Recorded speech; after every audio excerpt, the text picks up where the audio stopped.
Hey guys, welcome to our first ever after show for Real Country. So take a shot, take a drink, have a smoke, and start to think and join us. Stay tuned. You're tuned in to AfterBuzz TV, the ESPN of TV talk. Now, let the buzz begin. All right, yes! So excited. Country girls are back in the house.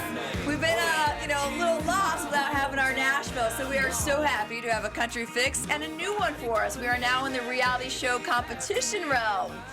So, hey guys, we're breaking down Real Country. I'm one of your hosts, JJ Jurgens, and I'm joined by these two beauties. Hello everyone, I'm Marisa Serafini. Hey everybody, I'm Kanian. So we're gonna break down the show for you, give you our thoughts on this new one. We just, didn't know what to expect, really enjoying the ride tonight. So we'll break down the competition, we'll give you a little background on some of the hosts, and we'll, again, kind of pick some of we're gonna go with the theme that they do each year and each episode, and we're gonna pick our favorite country drinking song, too, for you. Hey. So, all right, guys. So let's just start out with overall first impression of the show. What did you think?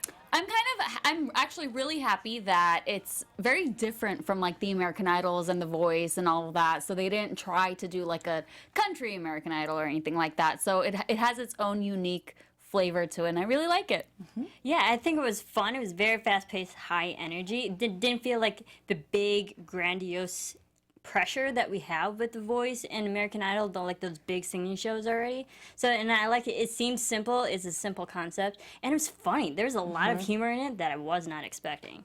I agree. I think great personalities, great people, great hosts. Just really well done. There was part of me that found out at first. I was a little bummed when I was like, oh wait, like, fans at home can't like interact and vote with it, but again with you guys, I'm like, yeah, you know what, I like this because that is already done on those other shows. So I like that there's a new, fresh approach. And one thing that's cool is if you do miss an episode, which you shouldn't, but if you do, you can just jump right back in the following week, and you don't have to follow it so much because it's not the same acts every week. So I think that's kind of cool. Yeah, totally agree. And I think it helps that the songs that they pick are already past hit songs. So in a way, it does make each episode somewhat timeless because it's not like they have the challenge to do the biggest pop song of that month or whatever. They're picking classic songs. Yeah, I really like the format. So let's start with. You have a little background for us on some of the hosts for people that need a little refresher of some of the past. The hosts and the panelists that we have Shania Twain and Travis Tritt and Jake Owen. A little bit of the credibility, Shania Twain, I mean, should go without speaking. But for those who may not know and been living under a rock, she obviously has sold over 100 million records, making her one of the top female-selling artists for pop and country. And she's been around since forever. And she's won 5 Grammy Awards. Wow. So, obviously, huge in that sense. Songwriter Awards, she's on the Canadian Walk of Fame, and she's also on the Hollywood Walk of Fame. That's how big of an artist she is. And she's had a residency in Las Vegas, so you got to be like top icon to do that. For Travis Tritt, he's been doing this since the age of 26. He's been in it since the 80s. He's been a member of the Grand Ole Opry since 1992.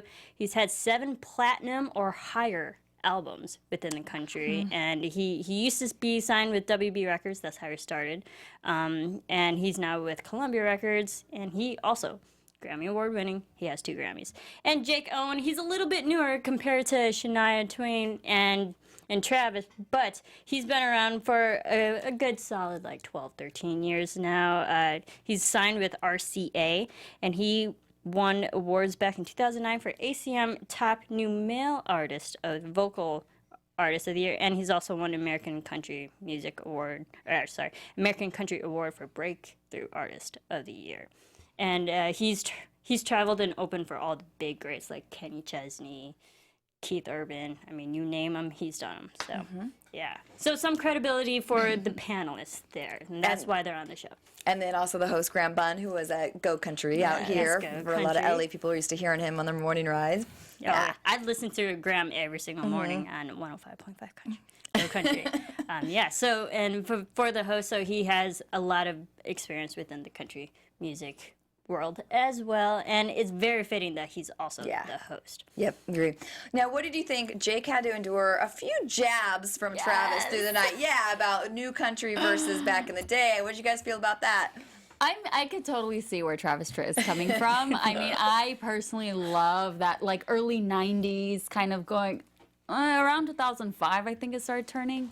But I love today's country. I love the old country. But I can see why he thinks the older country is the real country, because today it's a little more pop, it's a little more rock, and poor Jake. I mean, he has a honky tonk song now, so hey, it doesn't get more country than that. That's true.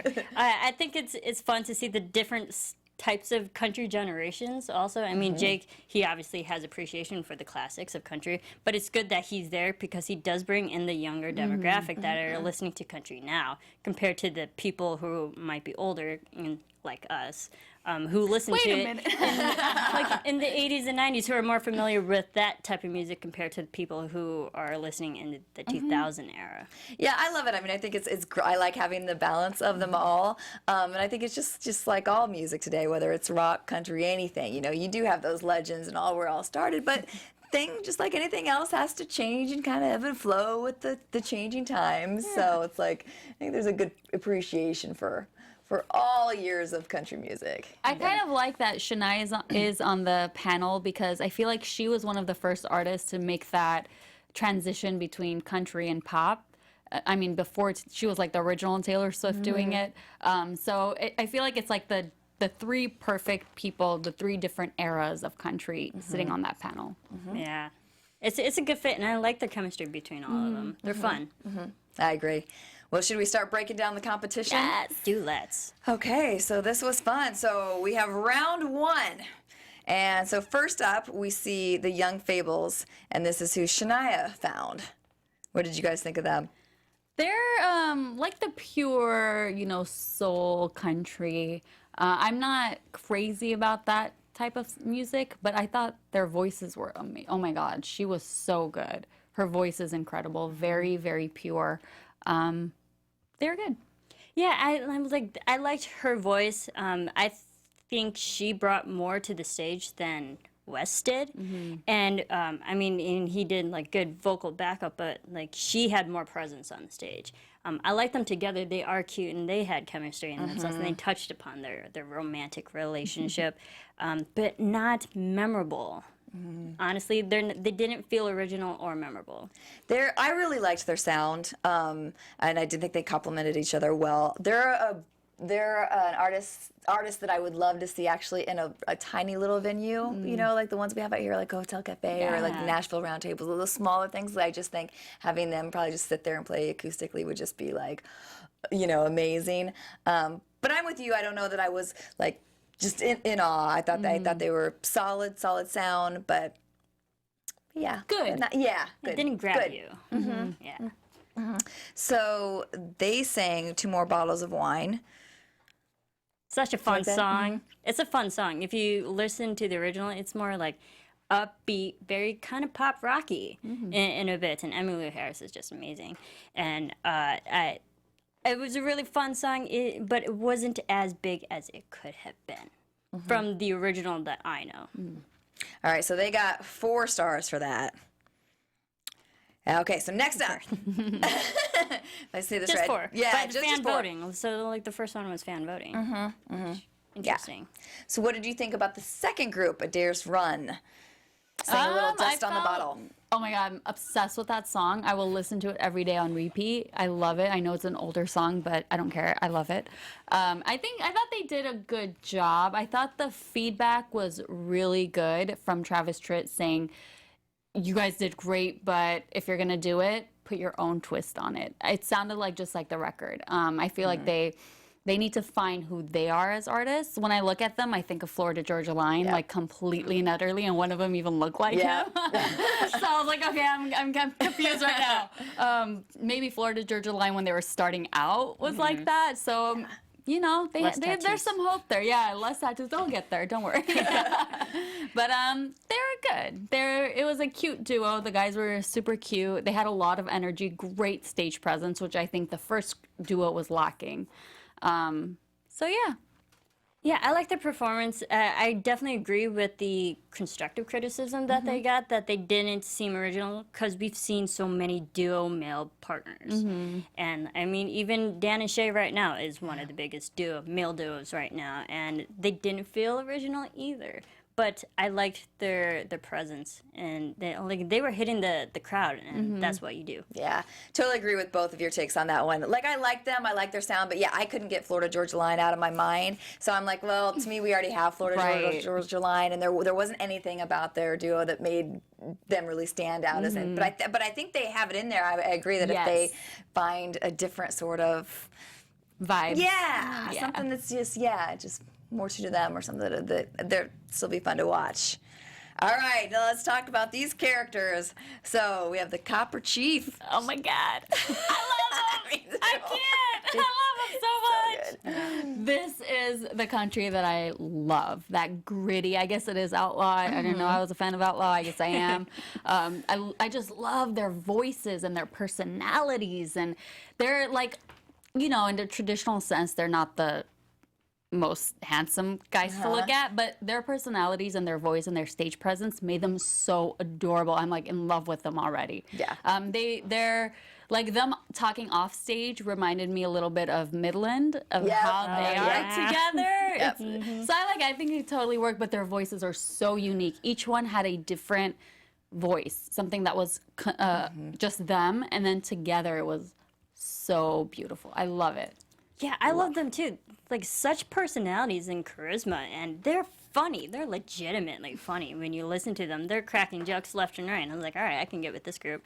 And the fact that, like, yes, they do physically stand out, which also makes them memorable in that sense, because you don't really see that every single day, especially multiplied by 3. I thought they were triplets, but I also love that each of them can sing, and they spread the song out evenly between all 3 singers, and not one was better than the other. They were all very strong, and I was like, yeah, this band has it all. Yeah, I absolutely love them. Like, for me, I got the Midland vibe too. Like, they found their character, but they were like Midland meets Chris Stapleton. Yes, and their voice is like the Chris Stapleton, but like Chris Stapleton on crack. Right. Like, it was just like this energy and this like that I just wanted to see more. And everything they were doing, from more like they're doing their sexy poses to their little lines they threw out, that we said, and they were just funny.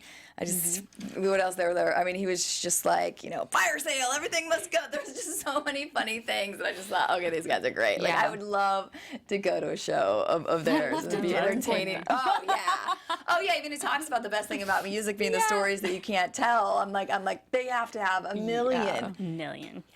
Yeah, multiplied by 3. There's 3 of them. Yeah, they're fun. They're really fun. Their manager probably has hands full. Right? Definitely. Definitely. Yeah. But I like how they do have fun, and you can tell that, like, they don't take themselves too seriously. Especially when they're not known right now. So to start off already just fun, that this is a likable group that you can get with. Yeah. And one of them was going to go off to law school. He finished college, was going to go off to law school. So they're not like, dumb, dudes just hanging out drinking all day. They're smart. They're good, like smart guys. Yeah. So I think that I would love to see what their music would be and become as they get bigger and bigger. I'd like to see where it started too, like how it kind of evolved into the look and the sound that they have now. The little where you just want to handle. I'm sure there's lots of stories with those mustaches. Yeah. They're fun, though. Yeah. They're super fun. Yeah. All right, so after round 1, we had the Young Fables having 4 stars, Adairs Run having 3.3, and the Copper Chief having 4.2. So, top 2 advance to round 2. All right, so round 2, the Young Fables start out singing Strawberry Wine. Thoughts on this one? I love this song. Obviously, pacing-wise, completely different from everything of all the songs that we heard throughout the entire night. And it's a challenge for them to go slow. But she did have a lot of emotion in it, and I think she did it justice, honestly. Really good. I thought it was good. I thought it was so similar to their first song. I would have loved to see something different, something a little more upbeat, something more fun from them. It was a party theme, So I was a little confused. They went to Drinking Song again, so that was interesting. Yeah, I agree. Like, it would have been nice to see Wes. Like, I feel like he's got, like, he could loosen up in Something, there. yes. Yeah, because he seems adorable, and I just feel like he's got. Yeah, so I think it would have been really surprising. It would have caught people by surprise if he would have just Gone crazy. yeah. She's like pulling him down. Yeah. Well, it's like she has a great voice, but the only time you really remember him actually being there during the performance was when he had his own guitar Yep. riff, and that's about it. Yep. That's it. Yep. That's true. All right. So then the other song we get is "What Was I Thinking?" Oh my God. I was like, okay, I was a little like, oh, Dierks Bentley, I wasn't expecting that at all. But they start singing it, and I was like, Dierks who? What? I mean, I love Dierks Bentley, but I was like, oh my God, this is their song. This is like these guys' song. So they did exactly what they were supposed to do on that stage. They made us forget who the original singer is. They made us forget the original version of the song, and they made it theirs, and it was perfect. Yeah, it was so much fun, especially with those three. I only question it's not a drinking song. It's just a fun dating kind of song. Like, oh, this is the crazy night that I had. To be a drinking, I'm confused. Maybe I'm wrong. Was round two drinking two? again, I or thought it was party? I don't know, Party. because I actually questioned it, because with round two, the first song from Young Fables was also a song about wine, drinking, and then this one wasn't. So I think the show itself actually had to clarify better if the drinking theme was still relevant for the second round. All right, we're going to have to go back. Yeah. You guys let us know. Comment below. Tell us. We'll go back and check it, too. Yes. But it's a fun First song. night. Yeah, it's a fun song. What was I thinking? You had to like really kill that song, because that song is the song that made Dierks Bentley relevant and threw him into the mainstream of country. That's the one that got him noticed as an artist. So to do that, yeah, they did a great job. So I know the answer, I'm sure, but you guys agree with the winner that was chosen in this first episode. 100%. I actually agreed with all the rounds. So, both rounds. I agreed with the top two, and I agreed 100% with the winner. Yeah. 100% times 3. Yeah. How Because there's fun to be sitting in that. I mean, now that's a studio audience. That's a show I want to sign up for. Like, going and see. I'm sure they're getting to drink and like hang out, right? I wish they taped in LA. Of all the shows not to tape in LA, I mean, really? Road trip, ladies. Yes. Oh, yeah. And it's very interactive with the crowd, too, because they're personally voting as well. And this round was fun, too, because we had Big and Rich. Oh, yeah. We definitely need to talk about them. It was a big and rich time. Big and rich. I mean, they're big, obviously. And they're rich. And they're rich. But they are the epitome of party guys when it comes to country. So it is so fitting that they were there for the second round. Yeah, they're, oh my gosh, if you've ever seen them live, it's insanity on that stage. I mean, it's so crazy. One of them is trying to like actually sing the song. The other one's trying like just going nuts on the stage. I'm sure you know who's who. So yeah, I'm sure they related with the copper chief on stage. I think one of the things I love so much about this show is it definitely illustrates like one of the things I love about country music so much is I feel like the artists are so just genuine, down to earth, like up for a good time. Like you can tell they have a good time with each other. It's just really fun to watch, and I think that's great right now with everything that's going on in the world. I think we need a show like this that's just fun and entertaining. Yeah, and we always see country music artists are always supporting other country music artists. And when we heard everyone announcing their songs, they're always like, I love the song, it meant so much to me. So you know that they truly appreciate other artists' work. Yep. That's rare. Amen. All right. Any other comments on the episode, ladies? I like it. Oh, go ahead. So yes, I like the format. It's very simple to follow. And whereas I won't say which shows, but other singing competition shows can get very convoluted in the ruling system. And complicated. We didn't mention the winner got $10,000, so that's pretty awesome. And they're gonna be at Stagecoach next year, so that is freaking crazy to be at the Stagecoach. Oh my God, to be on that stage is ridiculous. And then all the winners from every night come back, and for the finale for the Grand Ole Opry. And $100,000. And $100,000. Yeah. Oh my God. It'll be really fun to watch. So I just feel like we're gonna get some amazing, see some amazing artists over these episodes. So it should be great. Yeah, I'm excited. All right. Do you have a read for us, Marisa? Yeah, so something to say? we are a brand new after show here, real country. I mean, but if you are a fan of AfterBuzz, and not just country, but I'm sure you'll be fans of all of our other after shows. And we have a lot of different types of genres, like dramas, reality sci-fi, you know, and they're all on different YouTube channels under the AfterBuzz umbrella. But so we're asking you as fans to subscribe to our channels, not just one, but multiple, because you guys are, I'm sure, fans of multiple different shows. But doing that also helps us, it grows our numbers, and it would tailor, you know, suggest content for you that you'll also like. So if you like our show, you probably like our Nashville show, which is on our drama channel. So, you know, just doing that helps build our audience. And if you're worried about pesky notifications, don't be. They're completely optional. You just switch the button off. That's it. So subscribe now, and then you subscribe to all of our shows. There you have it. Do it. Yeah. All right, well, we want to also each week play along with these games. So we're going to do a round where we each tell our favorite drinking country song. So, Violet, what you got for us? Well, actually, you up first, Marisa? I'm up first. So if you've listened to our past after shows, you know, because we do love country here, I am such a big fan of Little Big Town. So of course I had to go with their Day Drinking.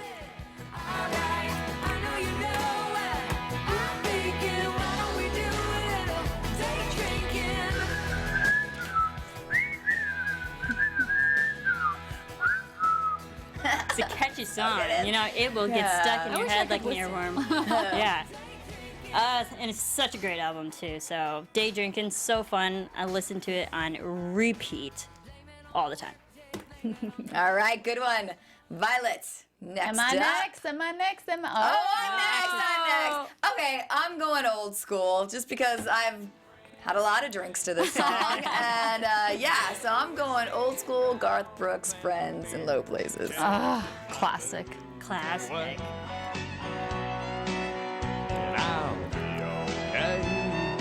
I feel like you have to be drinking during this song.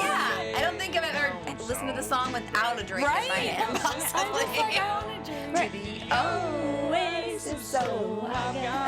See, and the great thing about this song, like near the end, so many people actually join in on the song. So it becomes a group. It's an anthem. Yeah. I saw that one when he performed it in Vegas, which I gotta say was probably the best place to be drinking and. I bet. Classic. Good choice. Good one. All right. Violet, what do you have? My favorite drinking song is from one of my favorite singers, Mr. Toby Keith. I fill you up. I don't think this song needs an introduction. I feel like we need Red Solo Cups. I know. This song is kind of epic that they turned a song about cups to a hit. I finally saw him in concert. I was telling you girls, and he's epic. I mean, he is Toby Keith. See, also the great thing about this song, so many college people were singing it. Yes! Yeah. Not just adults, just college people in general. I mean, the cup has been epic for how many years? Right? That is like nobody else brand has ever competed with that Red Solo. I mean, they actually have, you know, the blue ones now that are, you know, but it's been that for so many years. Iconic. Oh my God, so good. I need to go home and drink. I know. I have this. We should have had a drink. We should have tonight. Missed opportunity. Just really makes you wanna. All right. Well, I guess we don't have predictions or anything with the show. This is our first reality. Yeah, times. I guess. Well, let's try to. Okay. Off this, put everybody on the spot. What do you predict might be one of the categories for an episode? TV predictions. I'm gonna go like really simple, but definitely love songs. Oh yeah, That's an like easy one. heartbreak songs. Yes. Sorry. Yeah. I'll buy a bottle. About life, maybe. because that's kind of country's theme in general. I'll just go with that. Life songs. You can also go with death, sadly, if you're going to do that, losing something. I was going to go maybe like revenge, anger, get back. That's all Miranda Lambert right there. Yeah, that's very true. I think Carrie Underwood. Yeah, I think this was. Yep. I was having the baseball bat in my head when I was thinking about that one. All right, guys. Well, this has been amazingly fun, guys. We hope you're having fun with this one too. We love. Let's talk about this show all season long. I think it's going to be so fun to talk about and comment. So comment below, tweet at us, whatever. We'll give you some shout outs. Tell us, what categories you think you're going to see.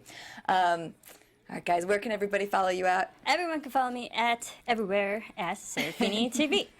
You can follow me everywhere at Violet Kanian. And you can follow me at JJ Jurgens. Thanks so much. We'll see you again next week.